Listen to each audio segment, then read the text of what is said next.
Salut, ici Jean-François de Sentier du Bonheur et aujourd'hui on va parler d'un sacré client qui est Oussama Ammar.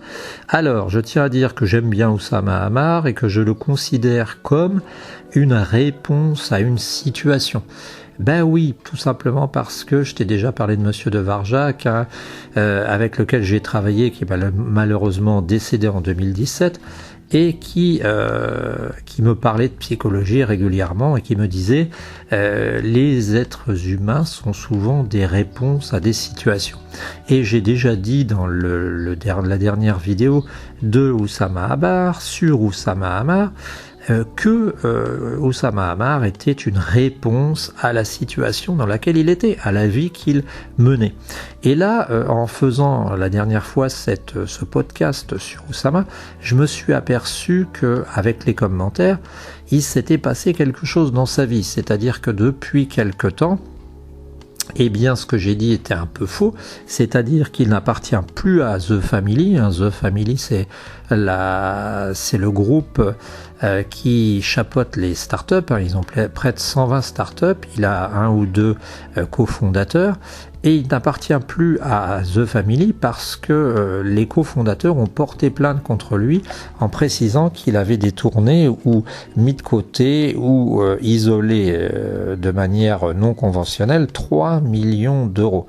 Alors, il faut comme d'habitude, que ce soit avec Thierry Casasnovas, que ce soit avec plein de monde, il faut attendre que la justice passe par là, puisque la justice fait son travail. Mais je voulais dire quand même que, il y a quelque chose d'ennuyeux dans notre monde actuellement, c'est que les jeunes, et j'ai été jeune, ont tendance à regarder des gens comme Oussama Ammar, contre lequel je n'ai rien, comme des modèles. Et force est de reconnaître, quand tu vois son parcours actuellement, que c'est au moins pas un modèle absolu.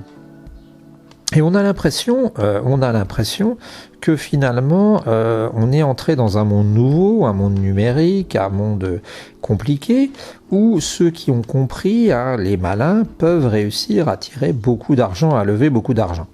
Et c'est pas qu'une idée dans l'air, puisque je crois avoir vu, tu pourras vérifier, que notre ami Macron avait des sympathies pour Oussama Ammar et qu'il était même allé à The Family pour soutenir l'idée de France Startup.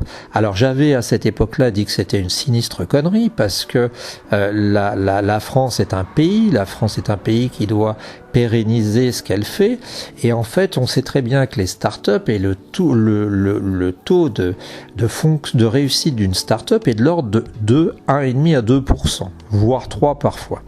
Il y a quelqu'un qui est très intelligent, qui s'appelle, ça va me revenir, qui est un énarque et qui est aussi un médecin spécialiste qui en avait fait les frais.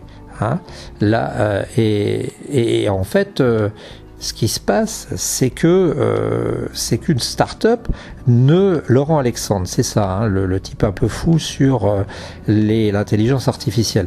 Et en fait, ce qui se passe, c'est que une start-up peut fonctionner, mais elle a un taux de réussite qui est de l'ordre de 2%. C'est le tonnerre que t'entends dehors.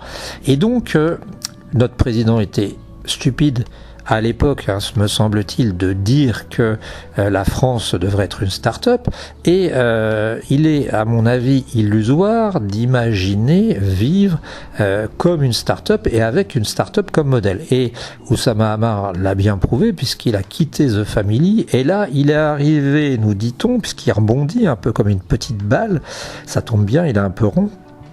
Il est arrivé dans les investissements, alors FNT ou NFT, je sais plus, tu verras bien.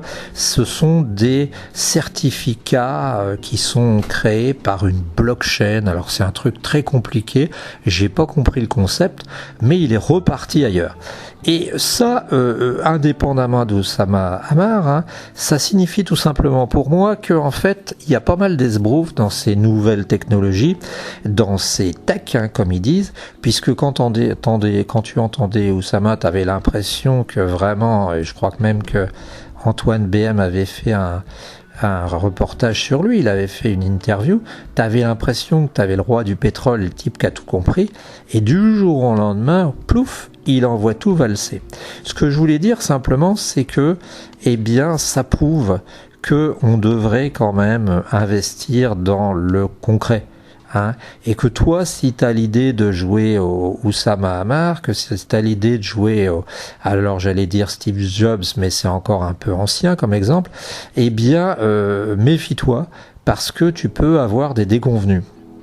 Hein, si tu veux jouer avec les crypto-monnaies, t'as qu'à regarder ce qu'en disait comment s'appelle-t-il, l'humoriste, tu verras, eh bien, on te vend n'importe quoi. Hein, on te vend n'importe quoi. Le problème, c'est que en fait, on est prêt à te vendre de la merde. Hein. On est prêt à te vendre des crypto-monnaies que tu vas acheter des fortunes alors que peut-être tu vas jamais gagner. Et ça, c'est très grave. C'est très grave et je pense qu'il faut reposer nos pieds sur le sol, qu'il faut qu'on se remette en phase avec la planète et qu'il faut qu'on réfléchisse et qu'on se dise que on doit investir, que ce soit en temps et que ce soit en argent, dans finalement le concret. Et je ne pense pas que le concret, ce soit forcément des boîtes comme Uber, comme etc., qui ne font même pas de bénéfices, mais qui pourtant ont une valorisation en bourse. Voilà, c'était un petit papier là-dessus pour te parler d'Oussama Ammar, hein, pour te souligner ce petit aspect, cette pirouette qui nous a fait à tous. Hein. Là, on attend finalement son jugement pour savoir ce qui se passera. A-t-il détourné 3 millions ou pas? Et puis pour te dire surtout, ne prends pas des vessies pour des lanternes et essaye d'être prudent. Oui, cet humoriste, c'était Dieudonné, hein, critiqué en ce moment, bien entendu, qui est peut-être allé trop loin et qui vantait, alors je ne sais plus quelle crypto-monnaie, et quand tu l'entendais, ça paraissait incroyable, quoi. T'avais l'impression qu'il te vendait un truc miraculeux, or en fait tu t'apercevais que c'était pas clair du tout. Donc méfie-toi de ces gens qui investissent ou qui te font croire que il suffit d'avoir un ordinateur, un portable et avec quelques applications pour devenir le nouveau Elon Musk. C'est pas comme ça que ça se passe. On suivra l'affaire d'Oussama Ammar. Toutefois, ce que j'avais dit sur la possibilité d'un entrepreneur vert, d'un facilitateur d'entreprise sociale, hein, ça pourrait être réel. Hein, c'est-à-dire qu'on pourrait imaginer une The Family verte, une The Family qui serait tournée vers l'intérêt général, et ça, ce serait vraiment sympa, puisque The Family n'est pas mort, apparemment les 2 cofondateurs supplémentaires, le continuent distillent le même esprit. Je te souhaite une bonne journée, on se retrouve très bientôt pour Sentier du Bonheur.